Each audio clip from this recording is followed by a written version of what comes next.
one day. Nihlele lapha endlini nicabanga. Hayi, yabona umuntu kumele athole imali every day. Nihlala nginganamali phela manje niharele kuthenga ikota mara anginayo imali. Hayi, umama avele anithume emall. Samkelo, nifuna ukuthi uhambe uyonithengela isaka leshukela lapha emall. Sibhadare sicede siboyele endlini sinosipho. Sisesendleleni. Yo Shem, I can't wait ukuthi ngiyophuza itiya endlini.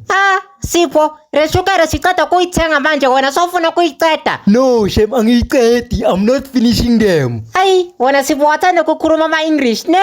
Yes, that is my mother's tongue. So the choice is not there. Hayi, mara Sipho ngicela ukuthi le English yakho ungayikhulumi ebantwini ne? Uzongihlekisa ngabantu please. The next day umarum chapter afonele umama. Sisi, hello chapter kunjani? Hey sisi nivelele inkinga mani lapha endlini. Inkinga yani manje chapter? Banixekezele lapha endlini banithathela umshini wami wokuprinta amaphepha. Manje anisanayo ibhizinisi. Wena Sipho nikuve futhi ukhuluma into ebhedayo. Ngizakupanyaza mfana wami ngiyakubona ukuthi awuniyazi kahle.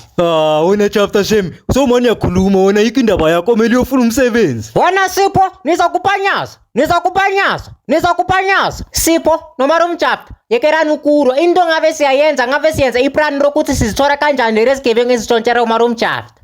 Ashaya u6 siye kumngani kaMarum Chapter uJoseph. uJoseph akhiphe resibhamu. Yeah, nazi izibhamu engiziphethe la. Chapter nasakho. Danke ngiyabonga Joseph. Mfana ka Chapter nasakho. Ngiyazibongela bhuti Joseph. Mfana ka Chapter omunye nasakho. Yo ngiyabonga Shem. Yeah, yabona manje sizoba khomba kahle abantu abotshontshela uMarum Chapter.